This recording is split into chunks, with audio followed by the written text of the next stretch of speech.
Nah jadi ceritanya ada sepasang sahabat, sebut aja namanya Rido dan Hilmi. Mereka ini di tahun 1980-an itu setelah baru lulus SD, mereka pisah. Gak satu sekolah lagi, jadi jarang main. Nah karena si Rido ini masuk ke pesantren, sedangkan Hilmi itu masuk ke SMP negeri. Singkat cerita, sampai mereka udah SMA, si Rido lanjut pesantren di pesantren yang sama. Dan ternyata Hilmi itu dimasukin ke pesantren yang sama kayak Rido. Jadi satu sekolah lagi? Iya, satu tempat lagi Moy. Nah, alasannya kenapa si Hilmi ini masuk pesantren, gara-gara si Hilmi ini anaknya bandel banget. Hilmi itu suka bikin orang celaka. Dan Hilmi pun sendiri itu badannya sering babak belur. Bener-bener hancur deh pokoknya anaknya. Ya dia suka berantem gitu. Makanya bokap nyokapnya ini masukin Hilmi ke pesantren. Mungkin mindset orang lama juga kali ya. Kayak kalau anaknya bandel ya udah dimasukin pesantren biar jadi bener lagi gitu. Iya. Nah, bokap nyokapnya Hilmi ini nitipin Hilmi itu ke salah satu ustadz, nitipin juga ke Rido. Ya biar minta dibantuin gitu biar Hilmi nggak bandel lagi. Singkat cerita, akhirnya Hilmi dan Rido jadi deket lagi, kayak dulu waktu mereka masih SD. Nah Rido tuh bantuin Hilmi di pesantren, kayak diajarin ngaji dari awal, disuruh sholatnya bener, kurang-kurangin ngomong kotor, ya dijagain banget lah.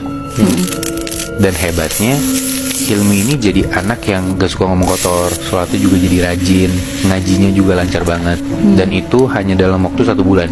Cepet banget berarti ya? Nah gue juga ngerasa gitu. Nah gue sebenarnya nggak tahu sih hitungannya itu cepet apa enggak. Cuman kalau menurut gue ya itu hitungannya cepet, karena ya gue juga ngaji nggak bisa cepet itu gitu loh. Nah Rido nggak ngerasa gimana-gimana dengan Hilmi yang bisa cepet belajar itu, karena ya Hilmi ngejalanin belajar di pesantren tuh kelihatannya serius-serius aja.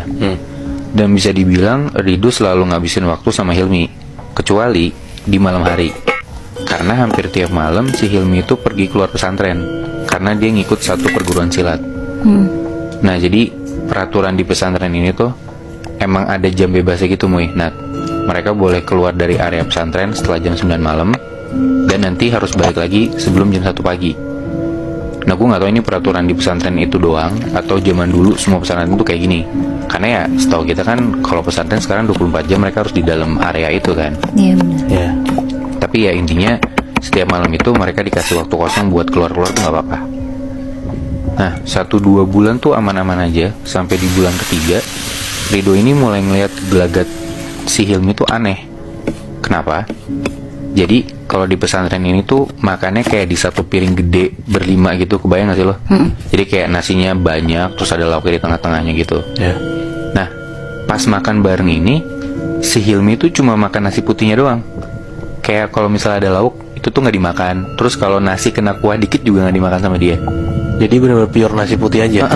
Aneh banget kan? Nah pas ditanya sama Rido, kenapa kok nasinya doang yang dimakan? Hilmi alasannya nggak nafsu makan.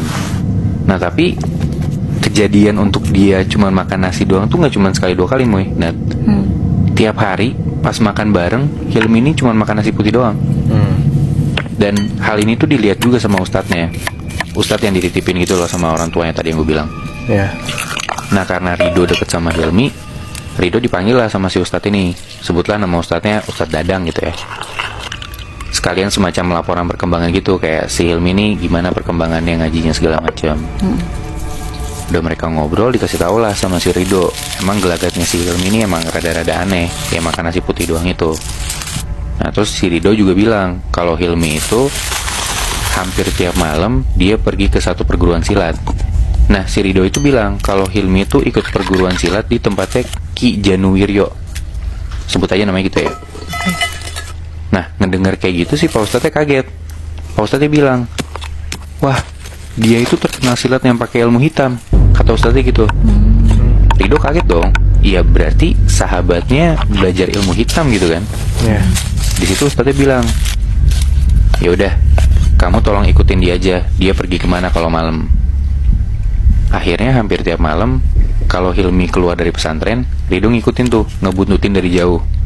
Dan emang Hilmi ini keluar pesantren itu ke tempat silat buat latihan silat sama si Ki Januwiryo itu. Tapi nggak selalu tiap dia keluar dia ke tempat silat. Ada kayak misalkan dalam 1 minggu si Hilmi ini keluar dari pesantren itu 3 atau 4 malam ya. Nah di antara malam dia keluar itu ada 1 malam dia tuh malah pergi ke hutan yang ada di dekat pesantren mereka. Jadi di pesantren mereka belakangnya tuh kayak ada hutan gitu, Muy. Nah, Ke hutan itu sendiri juga. sendiri juga, Muy.